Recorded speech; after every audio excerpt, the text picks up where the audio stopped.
Hey everyone, and welcome back to the Deep Dive. Today we are really getting into how easily COVID-19 spreads through the air. We've got this pretty intense scientific paper from this team over in Sweden, the Lund team. Oh, yeah, the Lund team. And also this Twitter thread from like a big expert in aerosol transmission. Okay. So kind of two sides of the same coin.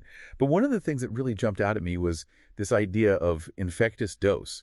Like, how much virus do you actually have to breathe in to get sick? You know, we always hear about like masks and ventilation, but it turns out figuring out that magic number is actually pretty tricky. Yeah, it's more complicated than you might think. You know, for a long time, like a lot of studies would just focus on how much viral RNA was floating around in the air. But RNA, you know, that's the virus's genetic material. It can actually stick around for a while. Well, really? Even after the virus itself is actually like contagious. So it's like kind of like finding a dinosaur bone. Yeah. You know, it tells you something was there, but not if it's still alive and you know, roaming around. Yeah, that's a really good analogy. Cool. Yeah, so what's really interesting about this Lund study is they actually measured the amount of live virus that people were breathing out. Wow. And to do that, they actually like had to go out to people who had just gotten infected with this mobile unit. Oh, wow.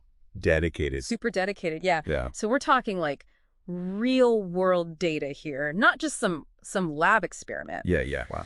Yeah, and one of the things they found was that the amount of live virus that people were breathing out was actually higher than expected, especially when they were singing. Oh, really? Yeah. In fact, they found one person who was exhaling like 127 infectious doses per second. 127 infectious doses a second. Per second. That's a lot. That's a lot. And that kind of leads to the big question. Yeah. How long would it actually take to breathe in enough of the virus to actually get sick, right? Yeah. So researchers took the data from the Lund study and they used it to make these models of transmission. And what they found was that in a regular room, it could take as little as 6 minutes. 6 minutes. 6 minutes. And if someone's been like singing in the room, it could be as little as 1 minute. Wow, that's way faster than I would have thought. Yeah, it really highlights how quickly airborne transmission can happen. And this is kind of where this Twitter thread comes in. Okay. This expert is arguing that really understanding this like initial dose of virus that's exhaled is super important for understanding everything else about transmission. Okay. So it's like that first puff of virus is kind of like the starting point for this whole, you know, chain reaction. Exactly. Yeah. Okay. But why is focusing on that number like so important? Well, it impacts a lot of things. Like, for instance, it changes how we think about masks. Right. So, like, imagine you're in a room with someone who's releasing a ton of virus. Even a little tiny gap in your mask could be enough to let in enough to get you sick. So it's not just about the mask itself, but also like how much virus you're kind of up against. Exactly. Interesting. Yeah. It also changes how we think about ventilation. Yeah. So better ventilation obviously helps, but even with better ventilation, the Lund study showed that transmission can still happen, you know, surprisingly fast. So even if you've got, you know, good ventilation, you're not totally out of the woods. Not totally out of the woods, no. It really makes you think about, you know, all these indoor spaces we spend time in, like offices and shops and restaurants. All the time, yeah. Yeah. So this Twitter thread really gets into this issue of measuring that like initial dose of virus. Okay. And this expert is arguing that focusing on RNA levels, like a lot of studies did, can actually give you a misleading picture. Okay, so we're back to the dinosaur bones again. Back to the dinosaur bones. Yeah. So just because you find RNA doesn't mean there's like an active virus, you know, waiting to pounce. That's right. And this expert uses this this analogy. Imagine trying to figure out how many people live in London just by measuring like the size of a graveyard. Oh, interesting. Right. You're going to get a really, really skewed picture. Yeah. Because the graveyard is only telling you about the people who were there, not who's there right now. Yeah. Right. So how does this expert tie this back to the Lund study? Yeah.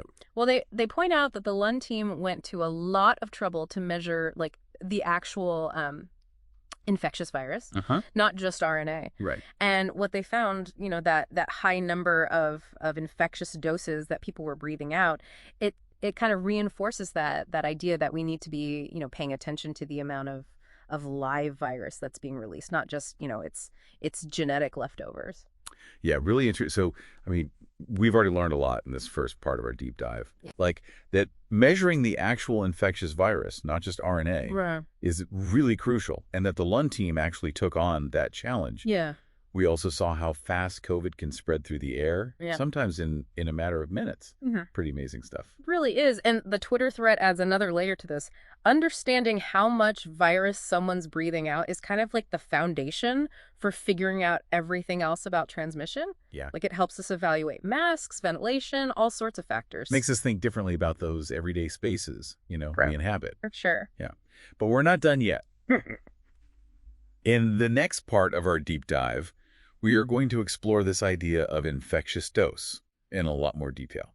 Like we'll define what it means, we'll discuss why it's so important for understanding how to protect ourselves, so stay tuned. So infectious dose Okay. sounds pretty straightforward, right? Like it's Yep. the amount of virus you got to breathe into to actually get sick. Yeah, But it's actually a little more complicated than that. really. Okay, what makes it so tricky? Well, first of all, it can change from person to person. Oh, really? Yeah, your age, like how healthy you are overall, even if you've been exposed to the virus before, all those things can make a difference. So there's not just like one magic number that applies to everybody. Yeah, not exactly. It's more like a range.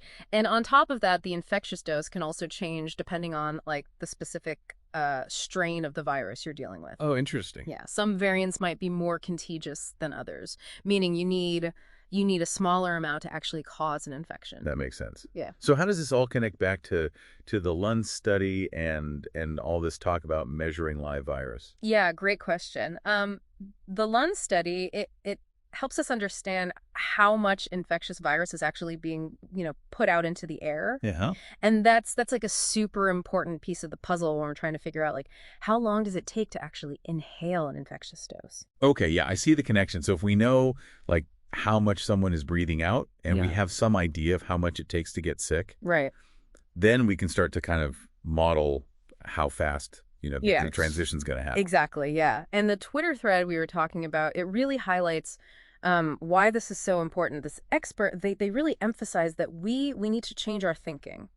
Okay. From just like detecting the virus, like, oh, is it there or not? Like finding those dinosaur bones. Right. To actually measuring like how much live, infectious virus is out there. So it's not about just the remnants, it's about the active, threat. Right. And the experts arguing that this shift in focus, it has like big implications for how we think about protecting ourselves. Okay. For instance, remember how the Lund study found that singing released a surprisingly high amount of virus? Oh, yeah, 127 infectious doses per second. Yeah. Well, if you're thinking in terms of infectious dose, that finding suddenly becomes even more like, whoa. Yeah. It means that even a really quick, burst of singing could be enough to potentially infect someone nearby.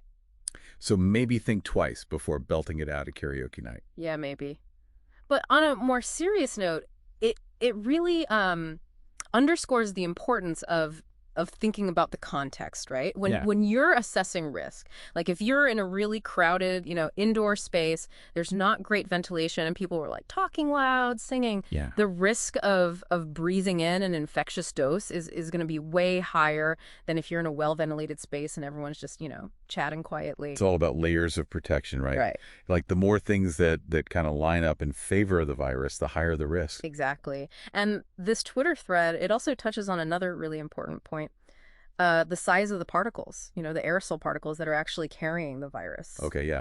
I remember we mentioned particle size, but I don't think I fully grasped the significance. So can you explain how that ties into all of this? Sure, yeah. So the size of the particles matters because it affects like how far they can travel in the air. Okay. And how easily they can like get around masks, bypass masks. Smaller particles, they can kind of hang out in the air for longer and they can slip through, even teeny tiny gaps in a mask. So a mask that might work great against like bigger droplets might not be so good at filtering out those tiny little, virus carrying particles. That's exactly right. And this is where the findings from that Lund study, they become even more like, whoa. Okay.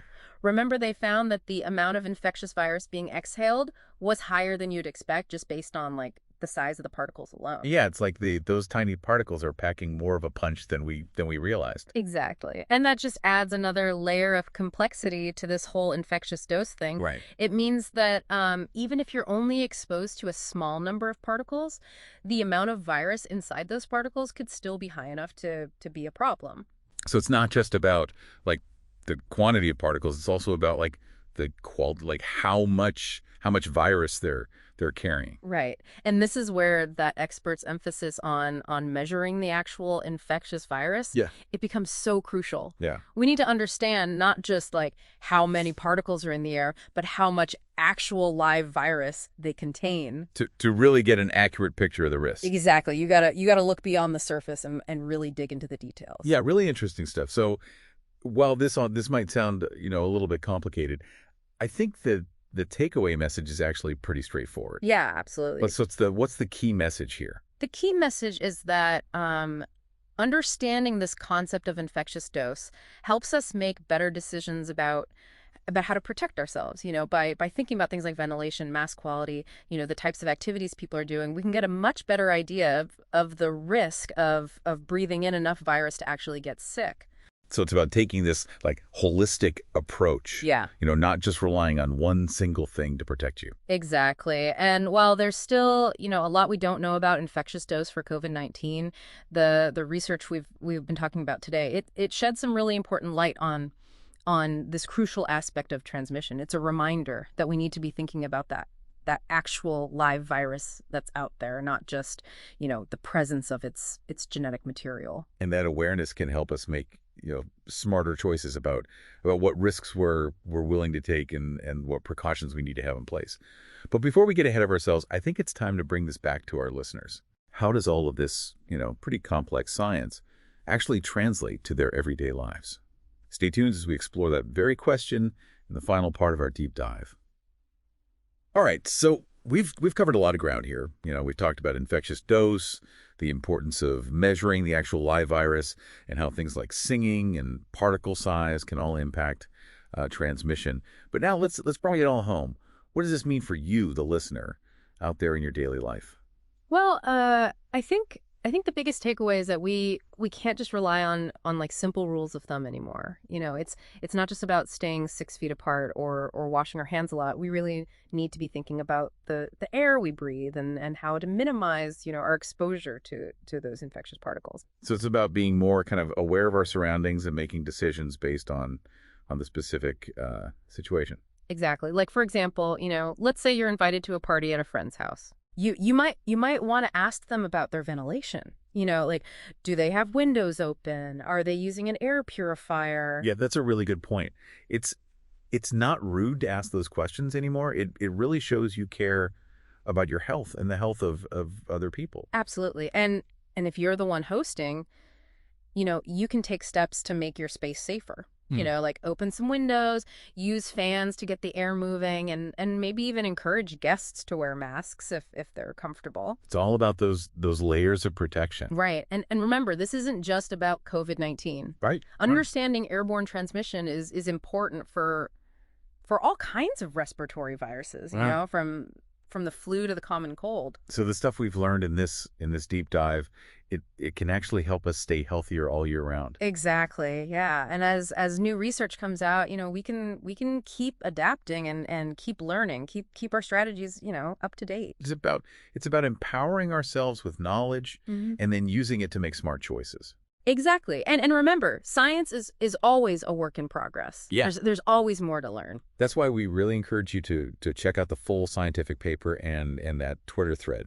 We'll include links in the show notes. Yeah, don't be afraid to kind of dig in and explore the research yourself. And if you have any questions or thoughts, we'd love to hear from you on social media. Yeah, we're all in this together, right? And sharing knowledge is one of the best ways to stay safe and healthy. Well, I think this has been a really insightful deep dive. We explored some pretty complex stuff about airborne transmission, and I think we came away with a much better understanding of how to protect ourselves and others. Yeah, it's been great. It's been a pleasure diving deep with you. Likewise. And thank you, the listener, for joining us on the deep dive. Until next time, stay curious, stay informed, and stay safe.